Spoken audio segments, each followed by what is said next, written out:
कि युवा पीढ़ी में संस्कृति और धर्म के प्रति अरुचि के कारण और निवारण, ये आज का मेरा विषय है और ये बहुत ही महत्वपूर्ण विषय है। इस पर चर्चा होनी चाहिए। आज हम अपने यूथ को जब देखते हैं तो हमारा यूथ जो है, युवा वर्ग धर्म से विमुख होता चला जा रहा है। और आने वाले समय में आज की परिस्थितियों को देखते हुए इस बात को मैं बहुत गंभीरता के साथ में कहना चाहता हूँ, अगर यही हालात देश के बने रहे तो आने वाले समय में हिंदू समाज के बच्चे या तो नास्तिक बनेंगे या विधर्मी बनेंगे। क्योंकि आज धर्म के नाम पर जो विचारधारा, सनातन के नाम पर जो विचारधारा हमारे बच्चों को परोसी जा रही है, उस विचारधारा में कोई दम नहीं है, उसके अंदर कोई लॉजिक नहीं है। वो दौर जा चुका है जब हमारे लोगों को ये कहा जाता था कि धर्म के प्रति आप तर्क वितर्क मत करो, धर्म केवल आस्था और विश्वास का विषय होता है। लेकिन आजकल के जो बच्चे हैं वो बड़े लॉजिक रखने वाले लोग हैं, वो हर जगह तर्क करते हैं। और जब हमारी उनकी शंकाओं का समाधान हम लॉजिकल तरीके से नहीं कर पाएंगे तो ये निश्चित है कि वो बच्चे अपना धर्म और संस्कृति को तिलांजलि दे देंगे। आज की जो हमारी युवा पीढ़ी धर्म को छोड़ रही है, संस्कृति को छोड़ रही है, इसके दो कारण मेरी समझ में आते हैं। किसी उर्दू के शायर ने लिखा था, खुदा के बंदों को देख खुदा से मुनकिर हुई है दुनिया, खुदा के बंदों को देख खुदा से मुनकिर हुई है दुनिया, जिसके ऐसे बंदे हैं वो कोई अच्छा खुदा नहीं होगा। आज जिन लोगों के हाथ में धर्म की कमान थी, जो हमारे धर्म के सिंबल बने हुए थे, उन बहुत सारे तथाकथित धर्मगुरुओं के जब आचरण को हमारी युवा पीढ़ी ने देखा तो उनकी धर्म से आस्था ही बिल्कुल खत्म हो गई। महर्षि दयानंद सरस्वती सत्यार्थ प्रकाश के अंदर एक बात कहते हैं, अपने जीवन का सुधार, अपने चरित्र का निर्माण, ये सबसे बड़ी साधना होती है। आप लोगों ने एक कहानी सुनी होगी, जब हम पढ़ते थे तो बाबा भारती की कहानी हम सभी ने सुनी और पढ़ी भी होगी। एक बाबा भारती नाम के संत थे, उनके पास में एक बहुत खूबसूरत घोड़ा था, पुराने समय की बात है। और एक खड़क सिंह डाकू था, उसकी दृष्टि बाबा भारती के घोड़े पर पड़ी हुई थी। अब वो ये सोचता है कि बाबा भारती का घोड़ा मुझे कैसे प्राप्त हो जाए। इसके लिए उसने अपना षड्यंत्र करना प्रारंभ किया। बाबा भारती प्रतिदिन कहीं जब रास्ते से जाते थे अपने घोड़े को लेकर के, उस डाकू ने एक योजना बनाई कि जब बाबा भारती अपने घोड़े को लेकर के जाएंगे तो मैं इस रास्ते पर आकर के बैठ जाऊंगा, रोगी के वेश में आकर के बैठूंगा, एक नाटक करूंगा और बाबा भारती को जब मैं संकेत करूंगा तो वो घोड़े को रोक लेंगे और मैं घोड़े को लेकर चला जाऊंगा। उसने यही काम किया। जब बाबा भारती अपने घोड़े पर सवार होकर के आ रहे थे, ये डाकू जो है नाटक करके रोगी के वेश में बैठ जाता है, बड़ा असहाय सा नजर आता है, दुर्बल सा नजर आता है। और जब बाबा भारती को उसने हाथ दिया तो बाबा भारती ने अपने घोड़े की लगाम थाम ली, घोड़े को रोक दिया और कहा क्या बात है। तो ये डाकू खड़क सिंह कहता है कि बाबा मैं बहुत बीमार हूँ, मुझको चिकित्सा लेने के लिए जाना है, लेकिन मैं पैदल नहीं चल पा रहा हूँ, आपकी मुझे मदद चाहिए, आप मुझे घोड़े पर बिठा लीजिए। बाबा भारती घोड़े से नीचे उतरे और इस डाकू को घोड़े पर बिठाया। इसने घोड़े की लगाम को अपने हाथ में लिया और घोड़े में ऐड मारी और ये इधर गए वो उधर गए, बाबा भारती देखते रह गए। वो डाकू अपने षड्यंत्र में सफल हो गया। लेकिन जब वो घोड़े को लेकर के जा रहा था, उस समय बाबा भारती ने जो शब्द कहे, उन दो शब्दों ने डाकू खड़क सिंह के जीवन को परिवर्तित कर दिया। बाबा भारती ने कहा, अरे खड़क सिंह, तूने मेरे से घोड़ा लिया, घोड़ा मेरे से चला गया, इस बात का मुझे कोई अफसोस नहीं है, लेकिन तूने जो तरीका अपनाया, ये तरीका निश्चित रूप से बहुत ही दुखद है।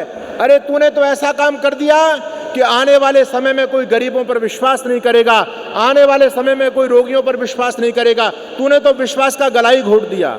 मान भावों, याद रखना, यदि धर्म की जिम्मेदारी जिन कंधों पर, जिन हाथों पर होती है, यदि उनका आचरण ठीक नहीं होगा तो हमारा युवा वर्ग उनसे क्या प्रेरणा लेगा? वो अपने धर्म को स्वतः छोड़ते चले जाएंगे। आज बहुत सारे धर्म के ठेकेदार जेलों में दंड पेल रहे हैं। जब ऐसे लोगों का आचरण हमारा युवा वर्ग देखता है तो निश्चित वो धर्म से विमुख हो ही जाएगा। दूसरी बात, हमारे धर्मगुरुओं के द्वारा हमारे धर्म की लोगों ने अपनी सहूलियत के हिसाब से परिभाषाएं की।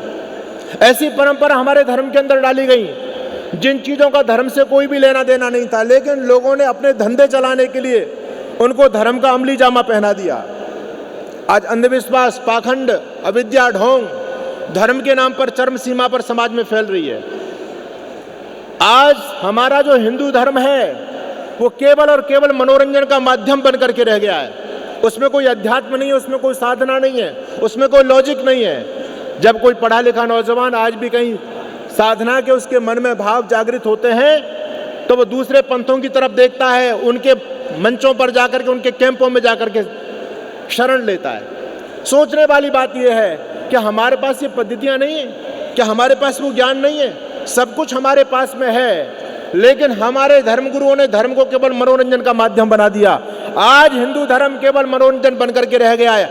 आज हमारे धर्म के केंद्र केवल नाच गाने के स्थान बनकर के रह गए हैं।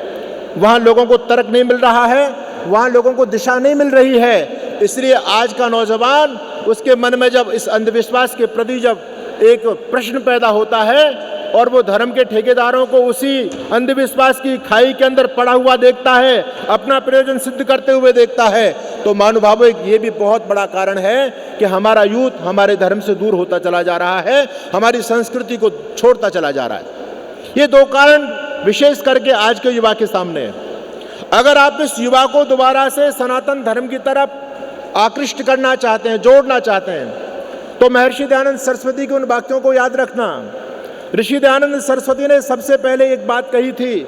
स्वामी दयानंद सरस्वती कहते थे कि आज हमारे धर्म और संस्कृति के नाम पर जो कुछ भी परोसा जा रहा है वो सब कुछ ठीक ठाक नहीं है, उसमें बहुत बड़े परिवर्तन की आवश्यकता है, बहुत बड़े परिवर्तन की गुंजाइश है। आपको जानकारी होनी चाहिए, हमारा सनातन धर्म बड़ा लॉजिकल है, बड़ा साइंटिफिक है, लेकिन विधर्मी लोगों ने और कुछ अपने जयचंदों ने अपने व्यापार रोजगार चलाने के लिए हमारे धर्म पर प्रहार किया।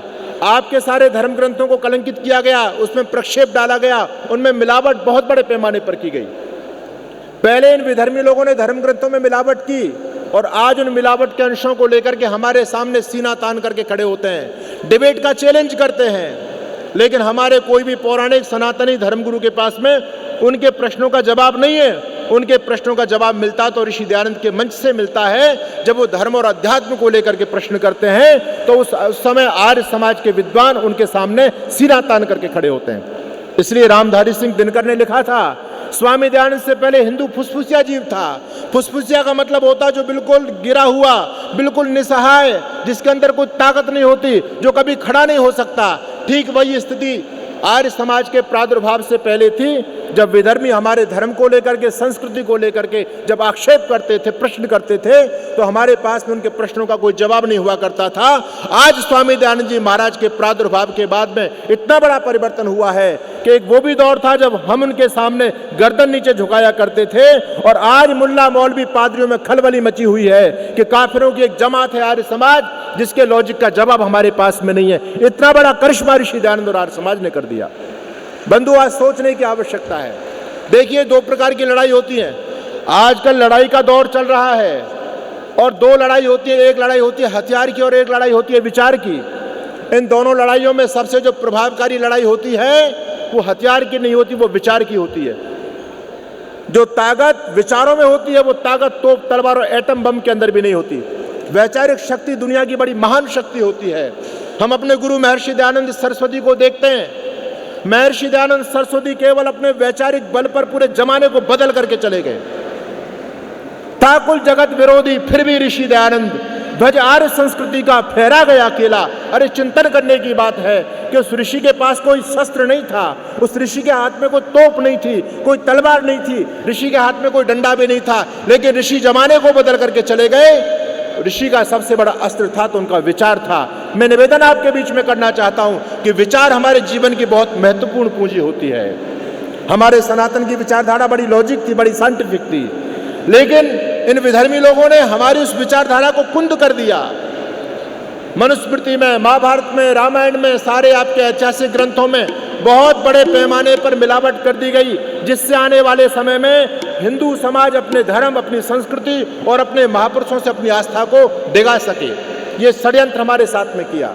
महर्षि दयानंद सरस्वती ने सबसे पहले हमारा ध्यान आकृष्ट करते हुए कहा, सबसे पहले ऋषि ने हिम्मत की इस बात को कहने की कि तुम्हारे धर्म ग्रंथों में जो कुछ भी लिखा है वो सर्वांश में सही नहीं है। ये कोई मामूली बात नहीं है इस बात को कहना। आज हिम्मत नहीं है कि आप किसी की मान्यता का खंडन भी कर दें, लेकिन उस दौर में जब यहाँ बाबा वाक्यम प्रमाणम माना जाता था, संस्कृत की हर लिखी पंक्ति प्रमाण मानी जाती थी, वेद के मंत्र की तरह, उस दौर में ऋषि दयानंद सरस्वती ने कहा था कि तुम्हारे ग्रंथों में जो कुछ भी लिखा है वो सर्वांश में सही नहीं है, इसमें बहुत बड़े पैमाने पर मिलावट हुई है। और मिलावट का कारण केवल एक था कि हमारी नस्लों को हमसे दूर किया जाए, योगेश्वर कृष्ण के भक्तों को योगेश्वर कृष्ण से दूर किया जाए। अरे राम के भक्तों को लोगों ने राम से दूर कर दिया। आपके इस देश के अंदर आप भगवान राम की अर्चना करते हैं, पूजा करते हैं, वंदना करते हैं, लेकिन इस देश में एक ऐसी भी बहुत बड़ी लॉबी खड़ी हो गई है, एक ऐसा बहुत बड़ा विचार इस देश में चल रहा है, एक बहुत बड़ा वर्ग है जिनके एक हाथ में चित्र होता है और एक हाथ में जूता होता है और भगवान राम के चित्र में जूते मारते हैं और कहते हैं राम नहीं हत्यारा है, शंभू ऋषि को मारा है। कितना बड़ा षड्यंत्र! रामायण में मिलावट करने के चलते एक बहुत बड़ा वर्ग हमसे दूर कर दिया गया। बंधुओं, कौन किसको इसकी चिंता है? इसकी चिंता हुई महर्षि दयानंद सरस्वती को। तो ऋषि दयानंद सरस्वती ने हमको एक विचार की ढाल दी है, ऋषि दयानंद सरस्वती ने हमको तर्क दिया है। अगर आज हम अपने युवा को तर्क देने में कामयाब हो गए तो निश्चित रूप से आपकी पीढ़ियां बच सकती हैं, क्योंकि आज का युवक तर्क चाहता है, लॉजिक चाहता है, और लॉजिक आपको मिलेगा तो सनातन धर्म के अंदर मिलेगा। और सनातन धर्म का विशुद्ध रूप आप जानना चाहते हैं कि सनातन धर्म क्या है, तो हम सनातनी लोगों के पास में अपने सनातन धर्म को समझने के लिए सबसे कोई प्रामाणिक और तार्किक कोई पुस्तक है, उस पुस्तक का नाम है सत्यार्थ प्रकाश। अगर आप घर घर तक सत्यार्थ प्रकाश पहुंचा सकते हो, अगर ऋषि दयानंद के जो वैदिक सिद्धांतों को घर घर तक आप पहुंचाने में कामयाब हो जाते हो, तो बंधुओं आने वाली नस्लों को कोई फर्क पड़ने वाला नहीं है। आज मैं देखता हूं, बड़ा दुर्भाग्य है इस देश का, मुझे बड़ा दुख होता है कि हिंदुओं के बच्चों पर काल मंडरा रहा है।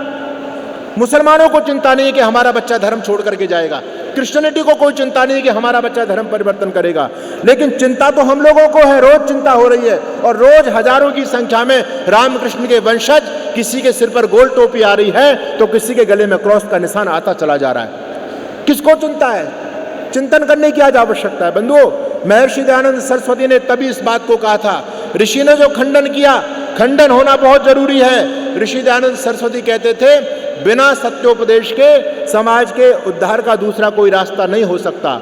आर्यों, ये जिम्मेदारी हमारी थी, ये वैचारिक धरातल ऋषि हमको सौंप करके गए हैं, ये वैचारिक अग्नि बहुत प्रचंड होनी चाहिए। आप इस कार्यक्रम में पहुंचे हैं, ये एक ऐतिहासिक दिव्य और भव्य कार्यक्रम आपके बीच में आयोजित किया जा रहा है। मैं देख रहा हूँ वह संसार में खलबली मची हुई है। मैं दूसरे मतपंथों के लोगों के साथ में जब बैठता हूँ, लोग बड़ी प्रतीक्षा कर रहे हैं कि हमको कहीं से मार्गदर्शन मिले। अरे मार्गदर्शन मिलेगा तो इसी मंच से मिल सकता है, ऋषि दयानंद की तार्किक शक्ति से मिल सकता है। हमारी विचारधारा कुंद नहीं होनी चाहिए, हमारा स्वाध्याय मंद नहीं होना चाहिए, हमारा जो शास्त्रार्थ की परंपरा थी वो बंद नहीं होनी चाहिए। आर्य समाज के प्रचार का रास्ता निरंतर अनवरत रूप से चलते रहना चाहिए, तब आपका भारत बचेगा, आपकी संस्कृति और आपके बच्चे बच पाएंगे। आज मैं देख रहा हूँ कि हमारे बच्चों से ऐसे प्रश्न पूछे जा रहे हैं, उन प्रश्नों का जवाब हमारे बच्चों के पास में बिल्कुल नहीं है। और जब उनके पास में जवाब नहीं होगा तो मुल्ला मौलवी पादरियों के सामने वो कब तक अपनी गर्दन नीचे करते रहेंगे, कब तक शर्मसार होते रहेंगे? आखिर उनको विवश होकर के धर्म परिवर्तन करना पड़ जाता है। मैं मानता हूं कि कुछ लोग स्वार्थ से भी धर्म परिवर्तन कर रहे हैं, लेकिन बंधुओं याद रखना, स्वार्थ भी है, लेकिन स्वार्थ से बड़ी चीज तो वैचारिक जंग चल रही है देश में। जब हमारे विचारों पर हमला किया जाता है, हमारे पास कोई जवाब नहीं होता, तो पढ़ा लिखा नौजवान धर्म परिवर्तन कर लेता है। इसलिए युवा पीढ़ी को बचाना चाहते हो तो अब तर्क दीजिए, आर्य समाज की परंपरा से जोड़िए, स्वाध्यायशील उसको बनाइए। सत्यार्थ प्रकाश की परंपरा अपने घर में पढ़ने की प्रारंभ कीजिए। सत्यार्थ प्रकाश हमारे घर में है, लेकिन हम कितने लोग उसको खोल करके देख रहे हैं? आज आर्यों के बच्चे दूसरे पंथों में जा रहे हैं, क्यों? सबसे बड़ा कारण कि हमने अपने बच्चों को आर्य बनाने का प्रयास नहीं किया। आर्यों, ये जिम्मेदारी आपकी है। अभी मेरे से पहले पूज्य आचार्य जी जो महामहिम राज्यपाल थे, अपनी वेदना आपके बीच में रख रहे थे। अरे बड़े शौक से सुन रहा था जमाना, हम ही सो गए दास्ता कहते कहते। इस देश की जिम्मेदारी इस आर्य समाज के कंधों पर थी। पंडित मदन मोहन मालवीय कहा करते थे, आर्य समाज दौड़ता है तो हिंदू समाज चलता है, आर्य समाज चलता है तो हिंदू समाज बैठ जाता है, और आर्य समाज बैठ गया तो हिंदू समाज सो जाएगा, और जिस दिन आर्य समाज सो गया हिंदू दुनिया से खत्म हो जाएगा। आज कहीं ना कहीं हम लोग भी अपनी निद्रा की तरफ बढ़ रहे हैं, तो इस भारत की दुर्गति तो क्यों नहीं होगी? आप मुझे बताइए। जो सबसे मजबूत, दुनिया का सबसे वैचारिक विचारवान, दुनिया का सबसे बुद्धिजीवी संगठन वो आर्य समाज, आज वही यदि विचलित होगा तो इस समाज को रास्ता कौन दिखाएगा। जब पंडित मदन मोहन मालवीय अपने संसार की यात्रा से जब प्रस्थान कर रहे थे तो उनको विदाई देने के लिए बहुत सारे लोग वहां पर उपस्थित खड़े हुए थे। लोगों ने पंडित मदन मोहन मालवीय जी से कहा, पंडित जी आपके जाने के बाद अब सनातन की रक्षा कौन करेगा, हम हिंदू लोगों की रक्षा कैसे होगी। पंडित मदन मोहन मालवीय अपनी तकिया के नीचे से सत्यार्थ प्रकाश निकालते हैं और वो कहते हैं, देखो मेरे जाने के बाद ये पुस्तक तुम्हारे धर्म की रक्षा करेगी। जब तक तुम हिंदू लोगों के हाथ में और घरों में सत्यार्थ प्रकाश रहेगा तब तक कोई भी तुम्हारे धर्म और संस्कृति पर आंच आने वाली नहीं है। लेकिन विडंबना तो ये है कि हमने सत्यार्थ प्रकाश को पढ़ा कब है। मैं एक आपको आश्चर्य की घटना बता रहा हूं। सत्यार्थ प्रकाश जिस व्यक्ति ने पढ़ लिया ना, वो व्यक्ति कभी धर्म परिवर्तन की बात तो छोड़ ही दो, बल्कि वो धर्म का सहारा बन जाता है। कितने लोगों को, डूबते हुए लोगों को किनारा बन जाता है, लोगों को बचा लेता है। दुनिया की एक उदाहरण का मुझे एक घटना बताइए कि सत्यार्थ प्रकाश पढ़ने के बाद व्यक्ति ने धर्म परिवर्तन कर लिया हो। अरे दूसरे धार्मिक ग्रंथों को पढ़ने वाले रोज धर्म परिवर्तन करते हैं। अरे कुछ ना कुछ विशेषता तो उस पुस्तक के अंदर है ना। वीर सावरकर कहा करते थे कि जिस व्यक्ति ने सत्यार्थ प्रकाश पढ़ लिया उसके सामने कोई भी विधर्मी अपने धर्म की शेखी नहीं बखार सकता है। बंधुओं, आज आवश्यकता है हम यहाँ से एक संकल्प लेकर के जाएं, इन ऋषि मुनियों की परंपरा को बचाने का एक संकल्प, महान संकल्प लेकर के जाएं। स्वाध्याय की परंपरा को अपने जीवन में जोड़ें। बचपन से अपने बच्चों को वो हम संस्कार दें। बचपन में आपने अपने बच्चे को जिस परंपरा में ढाल दिया, बच्चा उस परंपरा में बन जाएगा। बचपन में चाहे आप गीता के श्लोक याद करा दो, चाहे कुरान की आयतें याद करा दो, बच्चे का कोई दोष नहीं है। बच्चे तो कच्चा एक मैदान है, एक भूमि है। जैसा बीज आप उसमें बोएंगे उसके मन के अंदर वैसी फसल तैयार हो जाएगी।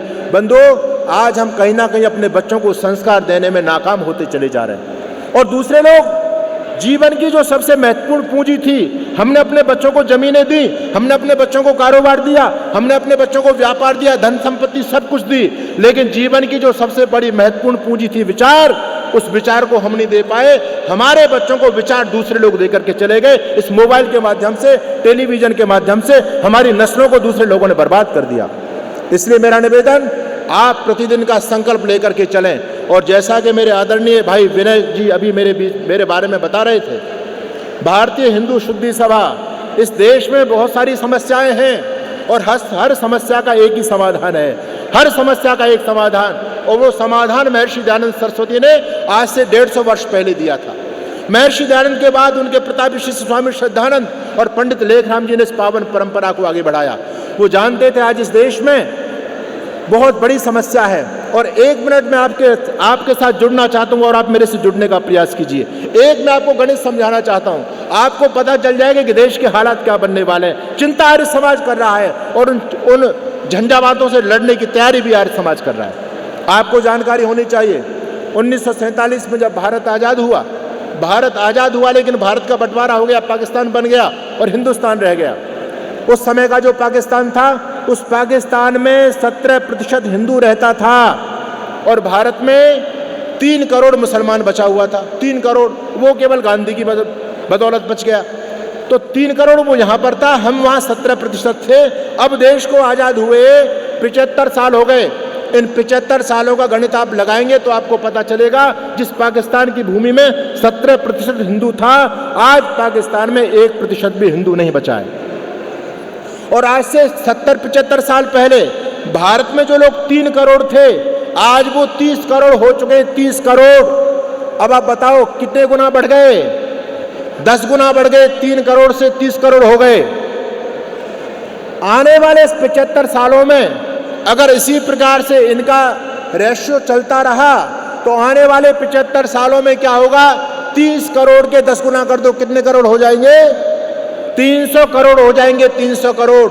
अब जब 300 करोड़ इस देश में गोल टोपियां घूमेंगी बंधुओं, तो आप सोचो आपकी संस्कृति सुरक्षित है? आपके देवालय सुरक्षित बचेंगे? आपकी बहन बेटियां सुरक्षित बचेंगी क्या? आप इसके लिए क्या प्रयास कर रहे हैं? चिंतन करने की आज आपको आवश्यकता है। बहुत बड़ी समस्या आपके सामने खड़ी हुई है। इसका चिंतन महर्षि दयानंद सरस्वती ने दिया था। याद रखना, इस देश का दोबारा से विभाजन नहीं हो सकता। इस देश में मारकाट भी नहीं हो सकती। हर समस्या का एक समाधान है, शुद्धि, जो स्वामी श्रद्धानंद जी महाराज ने जिस आंदोलन को खड़ा किया था। मैं फिर कहना चाहता हूं, इस देश में गौ हत्या की समस्या है। हमें अभी हमारे आदरणीय भाई आपके बीच में बता रहे थे, इस देश में एक वर्ग ऐसा है जो इस भारत को अपनी मातृभूमि कहता है, इसका वंदन करता है, और एक वर्ग ऐसा जो कहता है भारत तेरे टुकड़े होंगे इंशाअल्लाह इंशाअल्लाह। एक वर्ग ऐसा है जो गौ माता की पूजा करता है, गाय को मां मानता है, और एक वर्ग ऐसा है जो गाय को रोटी के साथ में खाता है। अरे कैसे प्रेम भाव सद्भाव देश में हो सकता है? हर समस्या का एक देश, एक वर्ग आतंकवाद देश में पैदा कर रहा है, एक हम प्रेम और अमन भाईचारे की बात करते हैं। तो यदि हम सबकी विचारधारा एक थी, पहले हम सबके पूर्वज एक थे, ओवैसी भी इस बात को मानता कि मेरे पूर्वज हिंदू थे, फारूक अब्दुल्ला जम्मू कश्मीर का प्रधानमंत्री वो भी इस बात को कहता कि मेरे पंडित बालमुकुंद कौर जो मेरे दादा थे वो भी कश्मीरी ब्राह्मण थे, मोहम्मद अली जिन्ना उनके पिता का नाम था जैनाबाई ठक्कर वो भी हिंदू थे। अरे हम सबका डीएनए एक है, हम सबके पूर्वज एक हैं। अभी कुछ सालों से कुछ ऐसे वैचारिक जिहादी लोगों ने उन जो कन्वर्ट भाई थे मुसलमान, उनके दिमागों में जहर घोल दिया गया, उनको इस भूमि से दूर किया जा रहा है। तो अगर इसी प्रकार से अलगाववाद देश में चलता रहा तो आने वाले समय में भारत की क्या हालात बनेंगे? 20 साल बाद के भारत की कल्पना करके देखो। एक तरफ इस देश में सरतन से जुदा के नारे लग रहे हैं, एक तरफ इस देश में गजब हिंद की तैयारियां चल रही हैं, आपके भारत को खंड खंड टुकड़ों में बांटने की भयंकर योजनाएं चल रही हैं। आने वाले 20 साल का भारत आप अपनी पीढ़ियों के हाथ में कैसे सौंप कर जाना चाहते हो? चिंतन आज आपको करना पड़ेगा। मैं चलते चलते एक समाधान आपको देना चाहता हूँ। और हमारी भारतीय शुद्धि सभा जो आर्य समाज का एक संगठन है, इस विषय में वो काम कर रही है, और आपको ये भी जानकारी होनी चाहिए। हमारे शुद्धि सभा के यशस्वी महामंत्री श्री सुभाष दुआ जी इस बम्बई कार्यक्रम में आए हैं। यहाँ कार्यक्रम चल रहा है, लेकिन वो धुन का धुनी व्यक्ति अपने काम में लगा हुआ है। हमने कल ही लगभग 25 लोगों को आपके बम्बई शहर में घर वापसी कराई है। ये आर्य समाज का काम है और सबसे ज्वलंत मुद्दा है, सबसे आवश्यक काम है ये। और मैं आपको कह देना चाहता हूँ, इस देश में जो समस्या है धर्मांतरण की, इस देश में जो अलगाववाद की समस्या है, सबका समाधान शुद्धि। अगर इस देश के 15 करोड़ लोग ये जीवन में संकल्प कर लें कि हम अपने जीवन में 2 लोगों की शुद्धि कराएंगे, 2 लोगों की, तो इस देश में 30 करोड़ गोल टोपियां खत्म हो सकती हैं। लेकिन वो संकल्प आपको धारण करना पड़ेगा। शुद्धि के अलावा दूसरा कोई रास्ता बचता ही नहीं है आपके पास में। इसलिए आप इस कार्य में बढ़ चढ़ करके भाग लीजिए। दूसरे लोग जिस प्रकार से तन मन धन सब कुछ अपना झोंक रहे हैं इस काम के लिए, हमारे भाइयों को कन्वर्ट कर रहे हैं, आज आवश्यकता है कि हम अपने भाइयों के लिए अपना दरवाजा खोलें, उनको समझाने का प्रयास करें। शुद्धि के अलावा दूसरा कोई रास्ता बचता ही नहीं है। आज नहीं तो कल इसी पैटर्न पर आपको आना पड़ेगा। ना भारत का विभाजन हो सकता है, ना इतनी बड़ी संख्या में देश में मारकाट हो सकती है। केवल एक उपाय है, अपना लीजिए। अगर अपना लिया आपने तो आपकी संतानें सुरक्षित हैं, आपका धर्म सुरक्षित है। इतनी बात कहकर के अपनी वाणी को विराम देता हूं। आप सभी का धन्यवाद करता हूं। मैं पूरी टीम का आर्य प्रतिनिधि सभा बम्बई और शारीरिक कार्य प्रतिनिधि सभा को भी धन्यवाद करता हूं इस दिव्य भव्य कार्यक्रम के लिए। उन्होंने पूरे देश से आह्वान किया, आप सभी ऋषि मिशनरी यहाँ पर पहुंचे, इतना सा संदेश यहाँ से लेकर के जाइएगा, एक चिंगारी यहाँ से लेकर के जाइएगा ऋषि के विचारों की, और आप जहाँ जहाँ से आए हो उस चिंगारी को वहाँ वहाँ फैलाइएगा। फिर इस देश में वेद का प्रचार होगा, दुंदुभी बजेगी, कहेगा जगत फिर से एक स्वर में सारा, वही पूज्य भारत गुरु है हमारा। बोलिए महर्षि स्वामी दयानंद जी महाराज की।